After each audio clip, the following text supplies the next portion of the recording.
안녕하세요. 역사교실의 정민경입니다.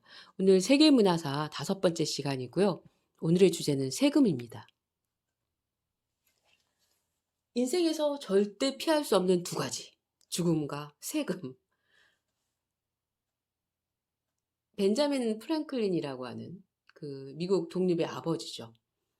이런 말을 했다는 거예요.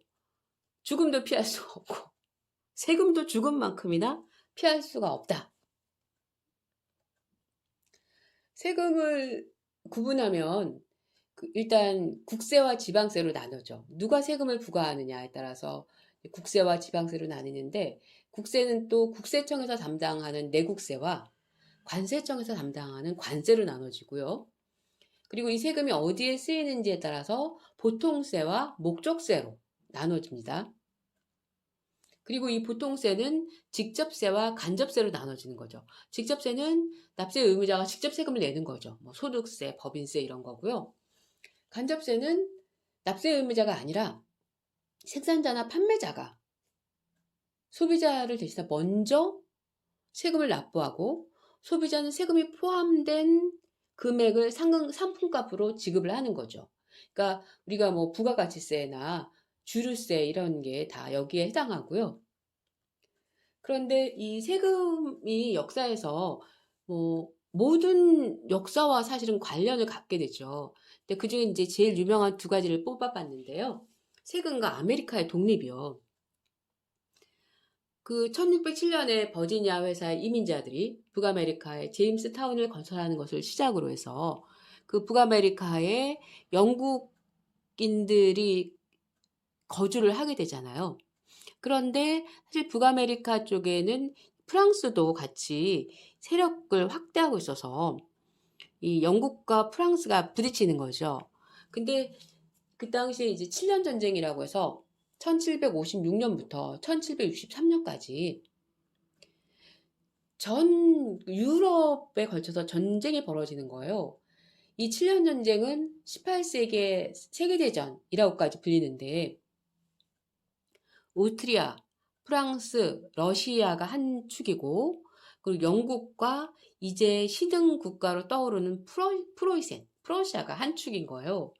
그래서 이 7년 전쟁의 무대를 보시면 유럽, 지금 러시아도 한 축이고 저 러시아가 다, 그리고 아프리카에서도 조금, 그리고 아메리카에서도, 그리고 저 인도의 동해안에서도 전투가 벌어지는 거죠.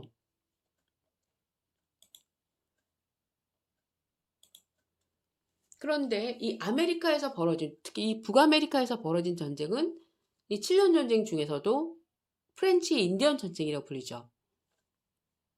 프렌치는 프랑스고, 프랑스와 인디언이 한편이 돼서 영국과 싸운 게 프렌치 인디언 전쟁이죠.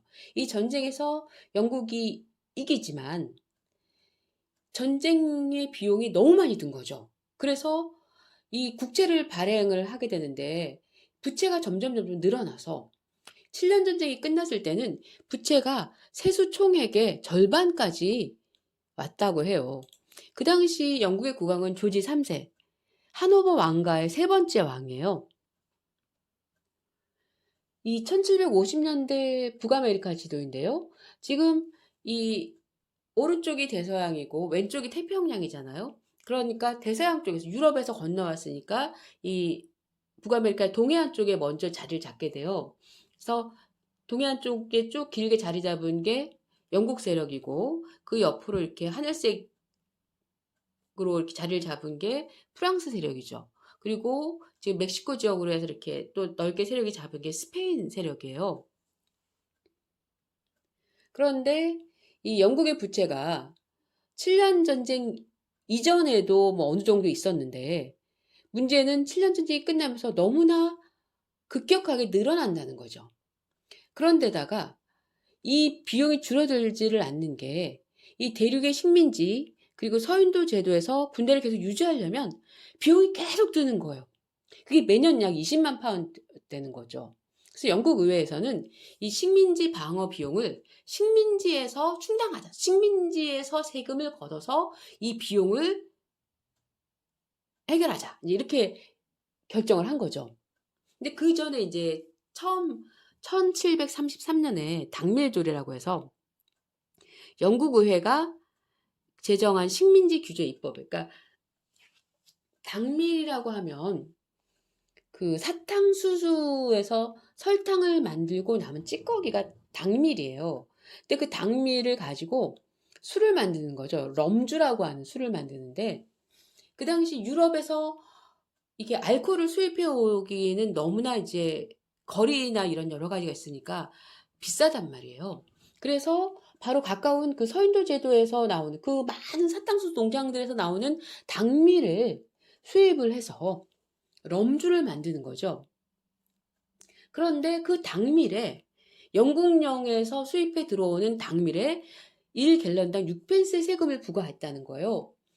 그러니까 근데 이제 영국령이 아니고 프랑스령이라든지 뭐 네덜란드령에서는 아예 더 정말 상상도 못할 고일의 관세를 책정을 하고, 근데 그 당시 럼주 자체가 워낙 저가의 저렴한 술이어서 이 1갤런당 6펜스라고 하는 것도 굉장히 고가의 세금이었다는 거죠. 그래서 대부분의 사람들은 이 세금을 내지 않기 위해서 다 밀수를 했대요. 그래서 그냥 유명무실한 법령이 바로 이 당밀조례였다고 합니다. 그런데 이제 현실적으로 어쨌든 재정을 만들어내야 되는 거잖아요. 그래서 1764년에 영국 의회 설탕법을 제정했어요. 그 아메리카 식민지에서 그 사탕수수 수입에 과세하기 위해서 법령을 제정한 거죠. 당밀조례를 대체하는데, 그 당밀조례는 1갤런당 6펜스였는데 절반으로 내려서 1갤런당 3펜스로 과세율을 조정했지만, 이전에는 그냥 유야무야하고 넘어갔었던 것을 이제 징세를 더 확실하게, 이제 누수되는 세금 탈루를 없애겠다, 이제 이러면서 아주 엄격하게 세금 징수를 하게 됐다는 거예요. 그러면서 이게 식민지 사람들한테 너무나 부당하다라고 생각되는 거죠. 거기다가 이 새로운 관세법의 제정으로 이제 그 전에 이제 또 설탕만이 아니라 와인이나 커피, 의류 등까지도 확대되면서 제대로 사실은 세금이 거쳐서 재정을 확보하는 게 아니라 밀무역자랑 그거를 단속하는 직원한테만 유익한 법이었다고 합니다. 그래서 설탕법으로 재정적인 효과가 없어서 그 다음 해에 만들어낸 이제 고안한 법이 인지세법이에요. 스탬프법. 이 스탬프법, 인지세법은 영국 의회가 아메리카 식민지에 부과한 최초의 직접세인데, 신문, 뭐 팜플렛, 법적인 무슨 증명서, 허가증, 그러니까 인쇄물에 다 인지를 붙여야 하는 거죠. 영국 관세청에서 그 저기서 만들어낸 그 수입 인지를 다 붙여야만 하는 거예요. 당연히 식민지에서는 엄청나게 강한 반대가 벌어지면서 결국 이 반대 운동에 의해서 그 다음 해에 철폐되는데, 이 반대 운동 과정에서 그 유명한 구호, 대표 없는 곳에 과세 없다. 우리가 영국 의회에 대표를 보내지 않았기 때문에, 우리가 결정한 사안이 아니기 때문에 우리는 세금을 낼 수 없다. 이제 이렇게 얘기가 되는 거죠. 그 당시 인지세법에 대한 반응을 보여주는 그림인데요. 웅성웅성 막 난리가 나고 세관원에 막 가서 항의하고, 이제 반대운동이 막 불타오르면서 아예 신문이나 이런 걸 다 인지를 사서 그것을 세금을 내느니 아예 다 불태워버리겠다. 그래서 막 모아놓고 그냥 대대적으로 불을 질러버리고, 그 이런 장례식, 인지세법에 대한 장례식, 그 신문 기사, 신문의 홍보, 이 인지세법은 정말 치명적인 죽음을 부르는 법이다, 뭐 이런 운동을 걸치면서 결국 그 인지세법은 폐지가 됐어요. 그러면서 다시 인지세법이 폐지된 다음에 이번에는 영국의 재무장관인 찰스 타운샌드라는 사람이 입안을 해서 타운샌드법이라고 부르는 이 법이 만들어지는데, 이 법은 그 영국에서 수입하는 물품에 대해서 간접세를 부과하는 거예요. 그러니까 세금을 붙여서 아메리카 식민지에 파는 거죠. 근데 이 전제되는 게 뭐냐면, 그 당시 영국 정부의 경제적인 입장이 영국의 산업을 보호하는 게 가장 중요한 것이었어요. 그래서 영국의 산업을 보호하기 위해서 아메리카 식민지에서는 영국의 산업과 경쟁하는 산업을 버릴 수가 없었어요. 그래서 대부분의 물품들을 다 수입해 왔다는 거죠. 영국에서. 뭐 못 하나까지도 다 만들어 쓸 수가 없었다는 거예요. 그런데 그거를 간접세를 붙인 것을 사들여 온다고 하니 이전에 수입해 오던 비용에 추가 비용이 붙는 거죠. 엄청난 반대가 다시 벌어지는 거죠. 그래서 이런 얘기들이 나오는 거죠. 영국의 상업적인 번영을 위해서 식민지가 착취당한다.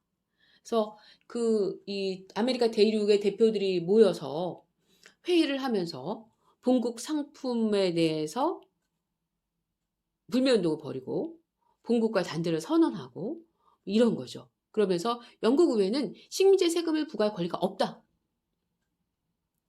그러면서 식민지 내에서 생산된 물품으로 생활을 꾸려나가기. 영국에서 옷감을 수입하지 않고 직접 옷감을 짜서 입고 뭐 그런 식으로 그런 운동들이 이제 계속 벌어지는 거죠. 그리고 그 보스턴에서 세금을 거두려던 세관원들이 시민들의 공격을 받게 됩니다. 그래서 막 그 세관에 막 들어가서 막 부시고 이런 일들 비일비재했었답니다. 그래서 영국 정부에서 이 세관원을 보호하기 위해서 군대를 급파해요. 그러면서 이 군대가 몇 년 동안 계속 보스턴에 주둔하게 되는 거죠. 그러다가 1770년에 그냥 할 일 없이 거기 지키고 있었던 영국 군인과 이들에게 반감을 가진 보스턴 시민들 사이에 싸움이 벌어지면서 몇 명이 죽는 이 보스턴 학살 사건이 벌어지는 거죠. 그래서 너무 강력한 저항이 벌어지니까 영국 의회는 결국 타운센드법도 철회하는 거예요. 그러니까 이 계속 무슨 법 만들어 세금을 거두려고 했는데 계속 실패하는 거죠. 그러면서 이제 타운센드법을 철회하는데 차는 예외로 했다는 거예요. 차에 대한 세금은 남겨놨다는 거죠. 근데 그 당시 이제 차라고 하는 게 중국에서 수입을 해서 이게 동인도 회사나 나중에 개인 상인들도 중국 쪽에서 수입을 해서 이게 아프리카를 돌아와서 이제 영국까지 가서 그게 다시 이제 대서양으로 오다 보니 엄청나게 비싼 고가의 물품인 거예요. 그래서 차는 식민지의 극소수 계층에서만 소비된 사치품이었다는 거죠. 근데 그마저도 이 관세를 내지 않기 위해서 밀수입하는 사람들이 굉장히 상인들이 많았답니다. 식민지 상인들 중에서. 그랬는데 1773년에 영국 정부가 또 차법을 만든 거예요. 그 당시 영국이 세계적으로 세력을 넓혀나가는 동인도 회사가 굉장히 많은 역할을 했는데 동인도 회사가 나중에 이제 방만한 경영을 하면서 재정적으로 좀 어려워졌답니다. 그러면서 동인도 회사에 이 아메리카 13개 식민지에 대해서 관세 없이 저렴하게 독점적으로 차를 팔 수 있도록 허가를 내줘요. 그렇게 되면 이제 차를 밀수하던 아메리카 식민지 사람들은 저렴한 가격에 대량의 동인도 회사에서 직접적으로 판매하는 차가 들어오게 되면 경쟁을 할 수가 없는 거죠. 그러면서 홍차에 대한 이 동인도 회사를 통해서 들어오는 홍차에 대한 광범위한 보이콧이 벌어지고 그 과정에서 그 유명한 보스턴 차 사건, 보스턴 티파티 사건이 벌어지는 거죠. 동인도 회사의 배가 들어왔는데 그 물건을 선적을 못하게 하고 계속 배에 있다가 들어가서 다 불태워버린 게 아니라 다 바닷속에 집어넣어서 던져버리는 그 사건이 벌어진 거죠. 그러면서 이제 아메리카 식민지는 영국 정부와 점점 더 정말 멀어지게 되고 결국 돌아올 수 없는 다리를 건너게 되고 그것은 아메리카의 독립이라고 한 사건으로 이어지게 되는 거죠. 아메리카 독립만큼이나 세금과 관련이 있는 게 프랑스 혁명이죠. 근데 사실 이 프랑스 혁명은 바로 아메리카의 독립 바로 직후에 일어난 사건인데, 그 당시 프랑스에는 징세 청부라고 하는 관행이 있었다고요. 그러니까 그 국가에서 세금을 걷는 것이 아니라 그 조세 징수권을 경매해서 가장 많은 돈을 낸 사람한테 징수권을 주는 거죠. 그리고 국왕은 세입을 담보로 징세 청부인에게 대출을 해서 쓰는데 빚이 너무 많은 거죠. 가장 많은 이 돈이 들어간 데는 전쟁이잖아요. 7년 전쟁, 그리고 아메리카 독립에 대한 그 무지막지한 지원으로 이 프랑스의 재정 적자는 엄청난데, 근데 이제 그 당시에 프랑스의 세금도 엄청나게 많았대요. 직접 재산세인 타이유세, 그리고 인두세가 있었고요. 모든 개인마다 내는 인두세가 있었고, 11조가, 10분의 1을 내는 11조가 있고, 그리고 이제 술 종류랑 공업 제품에도 좀 보조적인 과세가 있었다고 하고요. 통관세가 물론 외국에서 들어오는 거에도 관세가 들어오는데, 그 프랑스 전 지역 자체가 사실 오랫동안 독립적인 세력들이 유지되었던 거잖아요. 그러다 보니 같은 프랑스 안에서도 지역별로 국내 관세가 남아 있었다고 합니다. 그리고 담배세나 소금세도 굉장히 원성이 자자한 세금이었는데, 이게 또 지역마다 또 차별적인 과세가 있었고, 그리고 이제 또 이 원성이 심했던 게 대로부역이라고 해서 큰 도로 주변에 사는 사람들은 도로 공사 때 나와서 노동력을 제공해야 되는 이런 의무가 있었다고 해요. 제일 원성이 심했던 가베, 소금세는 사실 국가 수입에 굉장히 중요한 원천이었는데, 8살 이상의 모든 개인은 매년 7kg의 소금을 강제로 구매를 해야 됐다는 거죠. 근데 지역에 따라서 소금값이 다른 거예요. 세금을 책정을 다르게 해서 어떤 지역에서는 49kg에 31수인데 어떤 지역에서는 611수, 20배의 가격 차이가 나게 되면 당연히 비싸게 소금을 강매할 수밖에 없는 사람들은 불만이 많을 수밖에 없는 거죠. 이 프랑스의 재정적인 압박, 조세 제도도 문제가 너무 많아요. 징세 체제도 너무 문제가 심각해요. 그런데 과세도 너무 불공평한 거죠. 그 당시 프랑스는 신분제잖아요. 1계급이 성직자고 2계급은 귀족계급인데 이 두 계급이 합해서 전체 토지의 35%를 소유하는데 세금은 10%만 내는 거죠. 제3계급인 거의 99%에 달하는 시민과 농민은 50%의 토지를 갖고 있지만 세금 부담액은 80%를 내는 거죠. 그러면서 이 재정 적자를 해결하기 위해서 가장 최선의 방법은 귀족과 성직자에게 세금을, 그동안 이제 면세특권이 있어서 세금을 거의 안 냈는데, 이 상위 두 신분에게 세금을 내도록 하자라고 하기 위해서 3부회를 열었는데, 이 3부회 소집이 프랑스 혁명을 향해서 달려가는 거죠. 그래서 세금이 이 역사에 중요한 역할을 한 또 하나의 사건이 만들어지는 거죠. 특이한 세금으로 난로세와 창문세가 있는데요. 벽난로래요.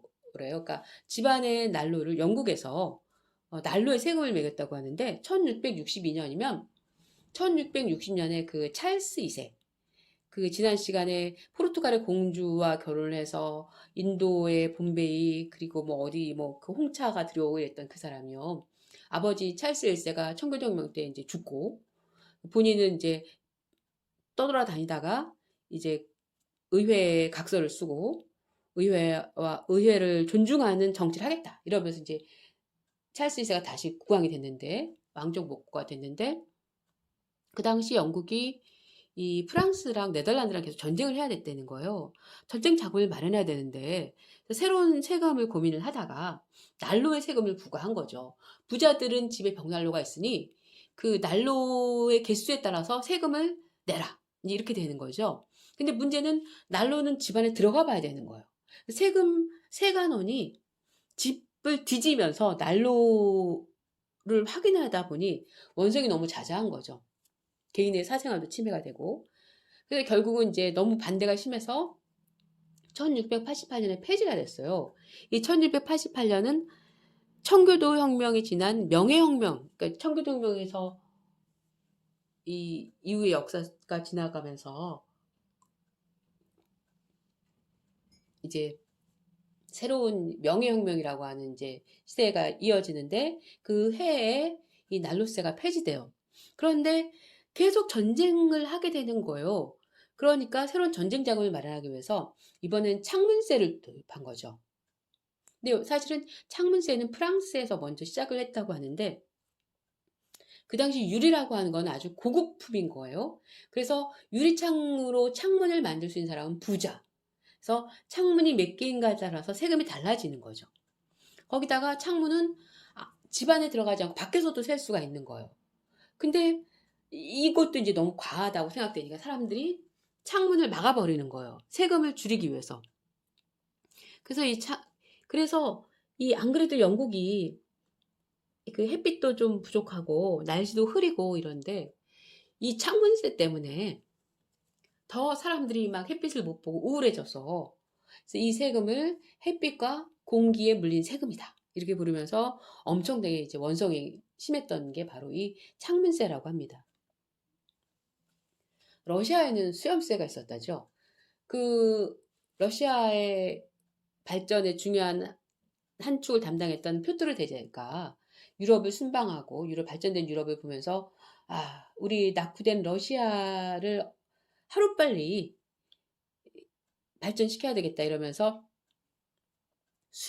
그 긴 수염이 너무나 이 발전을 저해한다라고 하면서 사람들이 이제 전통적으로 수염을 기르겠다고 하니 그 수염을 기르려면 세금을 내라. 그래서 이제 수염세를 걷었답니다. 그래서 그 수염세를 내고 이제 수염을 길러도 좋다라고 하는 사람들한테 부여한 수염 토큰이 바로 오른쪽에 있는 사진이고요. 그 로마에는 오줌세가 있었대요. 그러니까 로마 제국의 시대, 그러니까 로마의 황제였던 베스파시아누스인데 이 베스파시아누스가 언제쯤이냐면 그러니까 보시면 제이가 69년부터 79년이잖아요. 그러니까 네로 황제가 지나고 이제 바로 얼마 후에요. 그래서 이제 이미 로마의 재정이 네로 황제 때 워낙 많이 그냥 해먹어가지고 엉망이었다는 거죠. 그래서 여러 가지 재정을 늘리기 위한 그런 방안들을 만드는데 그 중에 하나가 이제 오줌세였대요. 근데 로마에는 공중 목욕탕도 굉장히 발전되어 있고 공중 화장실도 유명하잖아요. 공중 화장실에 이제 사람들이 오줌을 이렇게 누는데 그 오줌을 걷어가는 사람들한테 세금을 거둔 거죠. 그러니까 그 당시에 이제 가죽들, 그러니까 뭐 가죽으로 옷을 입을 수도 있고 양피지를 만들거나 할 때 그 가죽을 가공할 때 그 가죽의 그 지방을 없애기 위해서는 오줌에 담가 놓는다는 거죠. 그래서 이제 그 가죽을 관리하는 사람들이 오줌을 그 공중 화장실에 있는 오줌을 가져가서 썼는데 거기에다가 이제 세금을 매겨서 오줌에도 세금을 먹이는 정말 짠돌이 황제다. 뭐 이런 얘기까지도 당시에 이제 그런 말이 있었다고 하는데 로마의 재정은 덕분에 건실해졌다. 이런 말이 있더라고요. 이 풍자화는 그 표트르 대제 때의 수염세에 대한 풍자화예요. 그래서 이제 세금에 대해서 그냥 가장 유명한 얘기들만 잠깐 말씀을 드렸어요. 그러니까 모든 역사는 다 당연히 세금과 관련이 있고 그만큼 세금이 중요한 그 역할을 많이 한 것 같습니다. 제가 준비한 건 여기까지고요. 함께 해주셔서 감사합니다.